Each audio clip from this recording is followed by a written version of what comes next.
My name is Casandra Ulbrich, and I serve as the president of the State Board of Education. The State Board is constitutionally charged with general oversight over public education in the state of Michigan.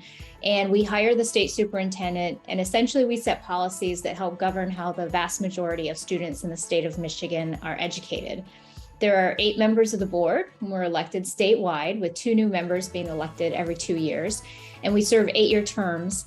And I'm currently finishing up my second 8-year term, which means I've essentially been on the board for almost 16 full years. And when I'm not serving this role, I'm a higher education administrator. So basically, every day of my life is devoted to public education in the state of Michigan.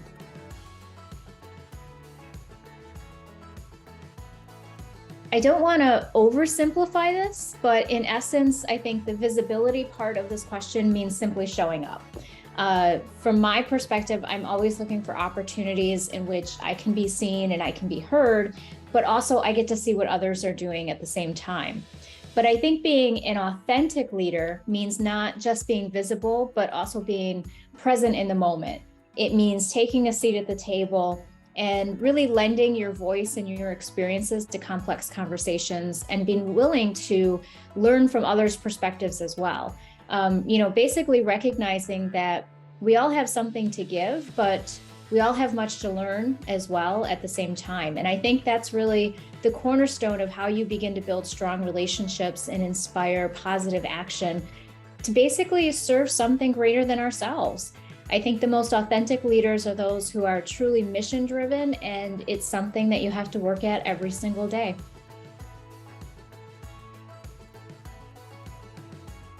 My advice would be figure out what your ultimate goal is and then develop a plan that works backwards from that goal. So if your ultimate goal is to get to here, what are the steps that you need starting with here all the way back?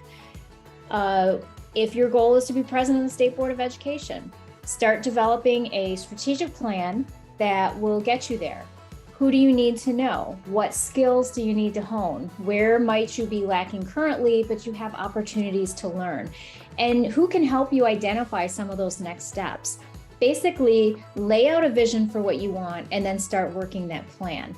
I think very few leaders just happen to fall into their position. It takes a vision, it takes planning, and it takes execution. And in most cases, you're going to need others to help you along the way. So who in your network can help you connect to others in their network?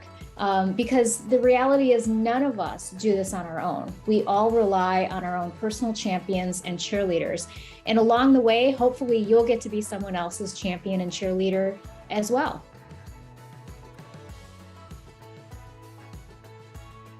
I don't think there's any one thing that's going to help women recover from the economic impact that this pandemic has had. I think it's a combination of things, but I'm going to highlight 2 of them really. And the first is flexibility. This pandemic hit women harder than probably any other demographic because we have such divergent responsibilities, and they're all really, really important. But what we found is that women in particular had to prioritize family over everything else. So we need the flexibility to allow us to engage in our work life and balance that with the responsibilities that we have at home. As much flexibility as possible. But the second, and I don't think I'd be doing my job effectively if I didn't say, the second thing is also education at all levels. We need a strong public education system that allows parents to work and study knowing that their children are being educated, fed, and well taken care of during the day. And then we also need affordable and accessible education and training opportunities for men and women who are looking to advance their own careers and in life. But particularly for women who might need to re-engage some of those skills so that they can be successful in the work life. I think these 2 things coupled together will allow women in particular to really advance.